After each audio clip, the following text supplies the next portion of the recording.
Olá pessoal, eu sou a professora Daiana Porto, da disciplina de Língua Portuguesa. A nossa aula de hoje é sobre pontuação, mais especificamente trataremos dos casos envolvendo a vírgula, ponto e vírgula, dois pontos, reticências e demais casos de pontuação específicas de nossa língua portuguesa. A pontuação é importante para a leitura, pois dela depende a compreensão segura do que se pretende comunicar. Pontuação é emprego de sinais convencionais que se colocam entre as orações e partes da oração para estabelecer pausa e a inflexão de nossa voz, ou seja, a nossa entonação. Na leitura, para dar destaque a expressões ou palavras, evitar ambiguidade. Antes de prosseguirmos, façamos a leitura de um pequeno trecho para que você compreenda a importância desta pontuação. Uma vírgula muda tudo. Vírgula pode ser uma pausa ou não. Não espere ou não espere. Ela pode sumir com o seu dinheiro. 23,4 é muito. 2,34 é muito pouco. Uma vírgula pode ser autoritária. Aceito, obrigado. Aceito, obrigado. Uma vírgula pode criar heróis. Isso só ele resolve. Isso só ele resolve. Pode criar vilões. Esse juiz é corrupto. Esse juiz é corrupto. Ela pode ser a solução. Vamos perder, nada foi resolvido. Ou vamos perder nada, foi resolvido. Pode também mudar uma opinião. Não queremos saber. Não queremos saber. Fonte ABI, Associação Brasileira de Imprensa.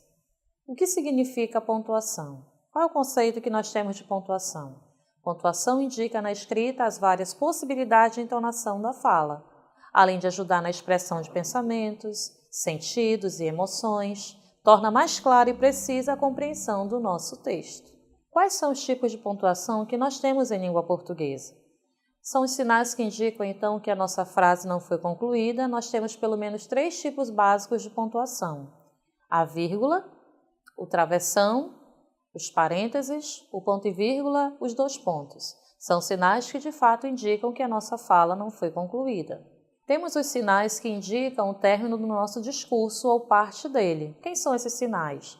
O ponto parágrafo e o ponto final sinalizam, então, que o discurso, de fato, ele foi concluído ou parte dele foi concluída. Temos ainda os sinais que indicam uma intenção ou um estado emocional. São os pontos de interrogação, o ponto de exclamação ou as nossas reticências. Sinais que sinalizam, então, o estado emocional de quem fala, de quem expressa, de quem escreve aquele texto. Muito bem, pessoal. Então, nós vamos agora dar início às regras do emprego da vírgula. Primeiro caso que você tem aí em tela. Usa-se vírgula para separar numa enumeração os termos com a mesma função sintática. Por exemplo, sua observação foi inconveniente, agressiva, irônica, antipática. Perceba que aí nós temos uma enumeração. Inconveniente, agressiva, irônica, antipática. São termos com a mesma função sintática. Eles estão na função de predicativo do sujeito. Mas como eles estão numa sequência, numa enumeração, a vírgula veio separando cada um deles. Segundo caso com a vírgula, usa-se a vírgula para separar apostos. Fernanda Montenegro, atriz talentosa, recebeu homenagens da imprensa mundial. Atriz talentosa é um aposto, é uma explicação de quem é Fernanda Montenegro. Por isso está separada entre vírgulas, então a vírgula deve separar o aposto. Você ainda tem mais um exemplo em tela. Veja a seguinte charge. Feliz Dia dos Pais, papai, falou a voz do sangue. Perceba que essa fala é da Mafalda e a vírgula, nesse momento, ela está separando um vocativo. Papai, na fala da Mafalda, é um vocativo e a vírgula o separa perfeitamente. Então, além do aposto, a vírgula deve separar o vocativo. Usa-se vírgula entre nomes de lugar e data, número do endereço. Por exemplo, você tem Brasília, 10 de fevereiro de 1999. Perceba que nós estamos separando lugar e data nesse contexto. Ou você tem Rua do Ouro, número 229. Nesse momento, a vírgula separou o quê? A rua da numeração dela. ou bairro da sua numeração. Perceba que nesse contexto a vírgula ela é perfeitamente empregada porque ela separa de fato nome e data, lugar e data, lugar, data, número do endereço. A vírgula é empregada nesse contexto também. Usa-se vírgula para separar palavras ou expressões explicativas. O diretor titubeou, isto é, não concordou de pronto com a decisão. Perceba que esse isto é que aparece entre vírgula para você é uma explicação. Então, a vírgula de fato separa expressões que sejam explicativas. Usa-se vírgula quando se omite um termo da oração. Elipse, zeugma. Elipse e zeugma são duas figuras de linguagem que posteriormente você vai aprender do que se trata, mas do que na verdade elas falam. Fala da omissão de palavras no período. A vírgula ela serve exatamente para sinalizar isso. Veja o exemplo. Nós preferimos café e eles, vírgula, chá. Perceba que essa vírgula entre o pronome eles e a palavra chá, essa vírgula que está entre esses dois elementos oracionais aí, você percebe que ela está marcando a omissão de uma palavra, perfeitamente recuperada pelo contexto.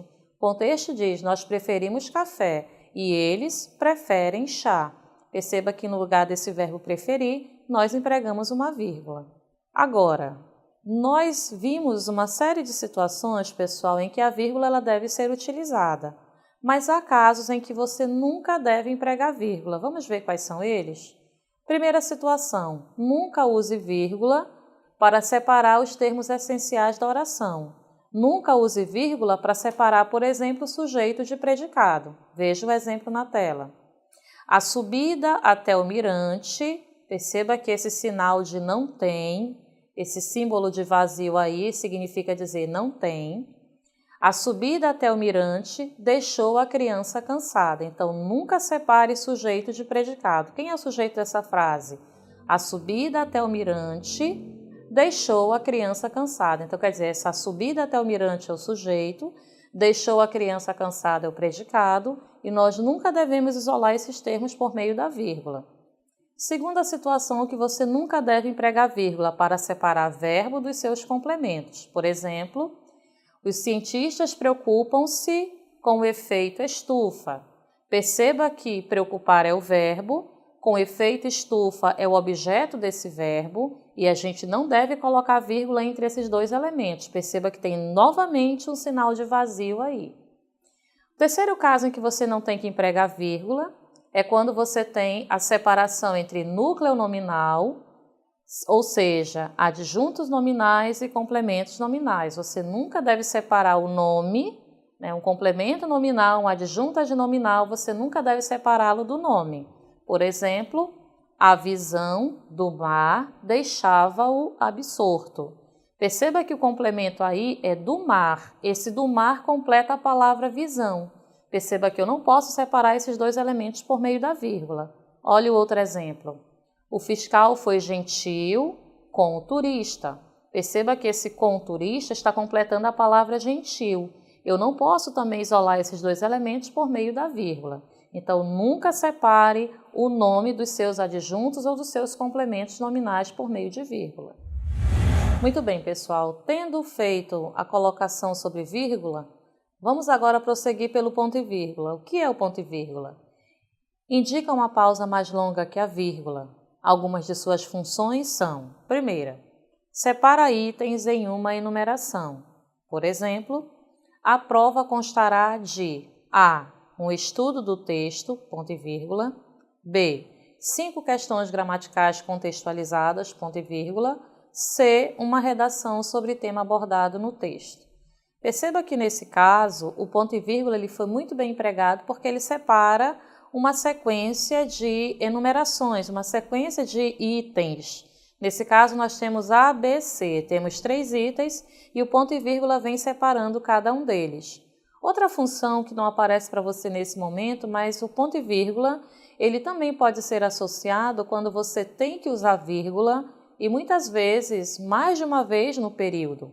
Então, quando eu uso muitas vezes a vírgula, eu tenho que intercalar essa vírgula por meio de um ponto e vírgula também. Certo, então, depois do ponto e vírgula, vamos estudar agora os casos que envolvem os dois pontos. O que nós temos? Primeiro, os dois pontos introduzem fala do discurso direto. Por exemplo, a aeromoça disse, dois pontos. Os passageiros devem permanecer sentados até o pouso da aeronave. Perceba que essa é a fala direta da aeromoça. Está sendo reproduzido exatamente o que a aeromoça disse. E os dois pontos é quem vem antecedendo essa fala. Outro uso de dois pontos, eles introduzem uma citação. Por exemplo, diz Mônica Hector, em Manual de Semântica, dois pontos, a aceleração do mundo moderno impõe o repensar da ciência.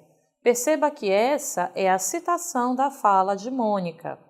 E um pouco antes dessa citação, quando você vai fazer a citação de um autor conhecido, é importante que essa citação seja acompanhada de dois pontos.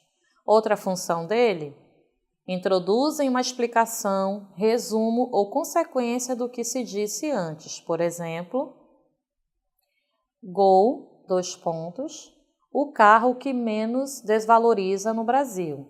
Perceba que esses dois pontos estão antecedendo uma explicação sobre Gol. Está dizendo que Gol é, de fato, um dos carros que menos desvaloriza no Brasil. Então, nesse contexto, essa informação que é dada é uma explicação sobre esse veículo, é uma explicação sobre esse carro, Gol, que é um carro tão popular, é um carro de uso realmente de âmbito nacional. Ok, pessoal, agora vamos falar do sinal de reticência. Quando é que nós usamos as reticências? Vamos ver? Primeiro caso, para indicar que o sentido vai além do que é dito. Por exemplo, Roberta imaginou-se com Paulo, os dois em uma ilha, comendo uvas, dando risada, e perceba que o discurso não terminou. Perceba que as ideias poderiam ter ido muito mais além, mas por alguma razão, alguém interrompeu o seu raciocínio.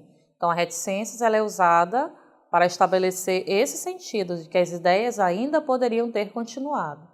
Segunda função delas, que você tem aí, para indicar hesitação ou dúvida. Por exemplo, e a prova, filho? Bem, a prova não foi muito bem. Perceba que quando nós usamos reticência é quando queremos cortar um raciocínio, para estabelecer ideia de dúvida, ideia de hesitação, como bem foi empregado neste exemplo aí proposto. Muito bem, agora nós vamos falar sobre o sinal de pontuação, os parênteses. Para que usamos parênteses? Veja. Fazer comentários ou intercalações acessórias. Por exemplo, todas as pessoas inteligentes são cheias de dúvidas. Eu acho. Perceba que esse eu acho, entre parênteses, é justamente um comentário que foi feito em cima de uma declaração. Ou seja, alguém declarou algo, disse que todas as pessoas inteligentes são cheias de dúvida e colocou entre parênteses a opinião delas. Eu acho. Então, esse eu acho é um comentário em cima dessa declaração que foi realizada. É para isso que nós usamos o parêntese, para fazer comentários ou intercalações acessórias. Outra função dele é indicações bibliográficas, sinalizar quem é o autor, quem foi que produziu aquela fala, ou quem produziu aquela citação, ou quem é o dono desta obra. Por exemplo, mas quando olhar a mancha viva em minha camisa, talvez faça uma careta e me deixe passar. Chico Buarque de Holanda. Perceba que ele é o autor dessa frase, ele é o autor dessa citação, e por isso, para dar o devido direito autoral, foi usado o parêntese aí muito bem empregado, sinalizar que ele é o autor, é dele a autoria do que foi dito. Muito bem, pessoal, prosseguindo nos sinais de pontuação, vamos falar agora do uso das aspas. Primeira situação que você tem, as aspas são usadas para indicar o início e final de uma citação. Veja na seguinte charge, abre aspas, Deus ajuda a quem cedo madruga, fecha aspas. Perceba que isso é uma citação, é um ditado popular. Então, quando nós fazemos uma citação assim aleatória, devemos empregar adequadamente as aspas. Próximo que você tem, letra B, para destacar alguma palavra do corpo do texto, seja por ironia, seja por tratar-se de um neologismo ou estrangeirismo, por exemplo, os anjinhos já estão prontos. Perceba que anjinhos está entre aspas porque é uma ironia. Possivelmente sejam duas pessoas, duas crianças que têm um comportamento difícil. Mas a palavra anjinhos aí está fazendo referência a uma ironia, obviamente. Próximo exemplo, o coffee break será às 15 horas. Perceba que coffee break está entre aspas, porque sinaliza um termo estrangeiro. São palavras que não são naturais da língua portuguesa e por isso as aspas foram perfeitamente empregadas. Agora falando sobre o travessão, quais são os casos que envolvem o seu emprego? Vamos ver o primeiro? Para indicar a fala, começo ou fim e a mudança de seu interlocutor. Por exemplo, nós temos aí um pequeno diálogo travado. Perceba que o travessão ele vai sinalizar o início dessas falas e a mudança de interlocutor. Veja, você não precisa de pílulas. Mudou o interlocutor. Que pílulas? Mudou o interlocutor de novo. Essas, para acalmar. E de novo, eu sou calma, disse Luciana com meio sorriso. Perceba que aí nós temos um diálogo. Então, nós temos uma mudança de interlocutor aí ocorrendo, assim como nós temos falas devidamente marcadas pelo sinal indicativo, ou seja, pelo travessão muito bem empregado. Então, empregamos o travessão para indicar a fala, começo ou fim dela e a mudança de seu interlocutor. Perceba que nós temos ainda para enfatizar expressões ou frase. Foi poeta, sonhou e amou na vida. Perceba que esse sonhou está entre travessões porque está enfatizando a ideia do poeta. Ele foi um poeta, mas como todo poeta, sonhou também. Perceba que esse sonhou enfatiza uma característica, uma qualidade específica para este poeta. Por isso, o travessão foi perfeitamente empregado. Muito bem, pessoal. O que a gramática fala acerca do ponto de exclamação? Vamos ver a regra? Usado após interjeição ou frase exclamativa para expressar chateamento, emoções, ordem ou pedido. Por exemplo, ontem deixei cair o tinteiro em cima do caderno e tive de fazer outra vez todo o trabalho. Fiquei com tanta raiva que chamei a mim mesma todos os nomes. Idiota, cabeçuda, paspalhona, estúpida, imbecil, atrasada mental, desgraçada. É pecado entusiasmarmos-nos? Então, nesse contexto, o que a gramática realmente determina? Que o sinal de exclamação foi perfeitamente empregado, uma vez que ele é quem faz sobressair a emoção da personagem, sinalizado nesse texto de indignação, raiva, trata-se de alguém que estava realmente chateada consigo mesma, e por isso empregamos adequadamente a pontuação aí, para realmente denotar esse estado emocional. Então, a exclamação ela é usada neste contexto, quando ela é usada para empregar as nossas interjeições ou quando ela vem realmente para atender a uma questão emocional dentro do texto. E o nosso último sinal de pontuação, para nós vermos como é que a gramática realmente determina seu uso, é o sinal de pontuação, o ponto final. Então, para que serve o ponto final? Vamos ver a sua regra, os casos em que ele está envolvido? Primeiro, o que é um sinal? O que significa o ponto final? É um silêncio prolongado, maior que o da vírgula e o do ponto e vírgula. Costuma ser usado como artifício para organizar ideias, separar orações ou frases, indicando o término do período, além do caráter abreviativo e expressivo, por exemplo, professor e USA. Você tem professor, perceba que o ponto ele está abreviando realmente essa função, a função de professor está sendo abreviada por esse ponto, e a sigla que você tem aí dos Estados Unidos, também perfeitamente separada por ponto. Então, o ponto ele também serve não apenas para finalizar o que se vai dizer, finalizar as ideias, mas ele também abrevia o que dizemos, abrevia termos, abrevia palavras, é usado também na forma de sigla. Veja mais um exemplo. Atravessar o seu amor e o seu inferno. Penteava-se diante do espelho, estava vazio o seu coração. Perceba que o ponto neste momento está separando diversas orações. Ele separa diversos períodos e todos eles fazendo parte da mesma ideia. Então, o ponto, na verdade, além de abreviar palavras, além de abreviar termos, ele também serve para separar nossas orações, fazendo com que essas orações realmente se tornem como que absolutas, completas, dentro de um único período, dentro de um único parágrafo, como você pôde observar no exemplo anteriormente mostrado. Então, pontuação, esse ponto final aí, para que ele serve? É um silêncio prolongado, ele é muito maior que a vírgula, que o ponto e vírgula, e ele é usado para organizar ideias, separar pensamentos, separar orações. Por isso que esse sinal realmente tem também um efeito muito expressivo no nosso ato comunicativo.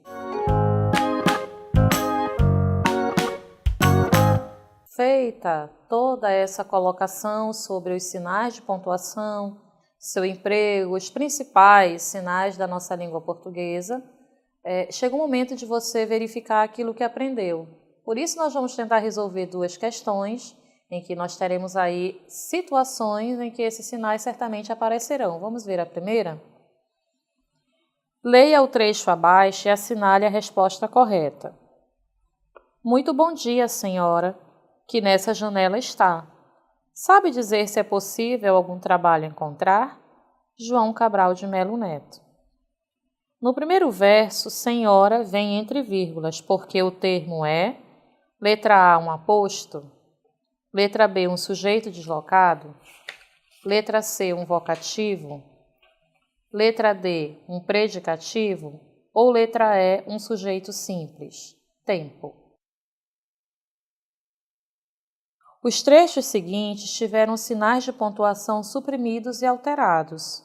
Aponte aquele cuja pontuação permaneceu gramaticalmente correta. Letra A. A ideia do ministro extraordinário dos esportes, Edson Arantes do Nascimento, o Pelé, de colocar na cadeia os meninos que participam de brigas entre torcidas organizadas, é para ficar no jargão esportivo, uma bola fora. Letra B. Parece que o Pelé do milésimo gol, que pedia escola para esses meninos, também era bem mais sábio do que o que hoje lhes propõe cadeia. Letra C. Os otimistas olham e dizem, está meio cheio. Mas os pessimistas veem o mesmo copo, a mesma quantidade de água e acham que está meio vazio. Letra D. A pesquisa descrita na edição de hoje da revista científica britânica Nature é mais um dado na busca pelos cientistas de compreender os mecanismos moleculares da embriogênese, ou seja, a formação e o desenvolvimento dos seres vivos. Letra E. Como os bens públicos não podem ser penhorados, os precatórios entram em ordem cronológica no orçamento do governo. Você tem aí duas situações, para você avaliar o emprego adequado dos sinais de pontuação. A primeira requer que você, então, veja por que a vírgula foi empregada perante a palavra senhora no texto. Você descobriu qual é a resposta? Vamos voltar ao texto? Veja. Muito bom dia, senhora. Trata-se, então, de quê? Vocativo. Você tem um interlocutor que conversa com a senhora, deseja-lhe bom dia e fala diretamente com ela. Perceba que nesse momento a vírgula separou de fato um vocativo. Vamos ver a segunda questão? A segunda questão tem vários trechos, eles são bem extensos, mas segundo o que ela está informando ali, apenas uma tem a pontuação correta. Vamos ver do que se trata?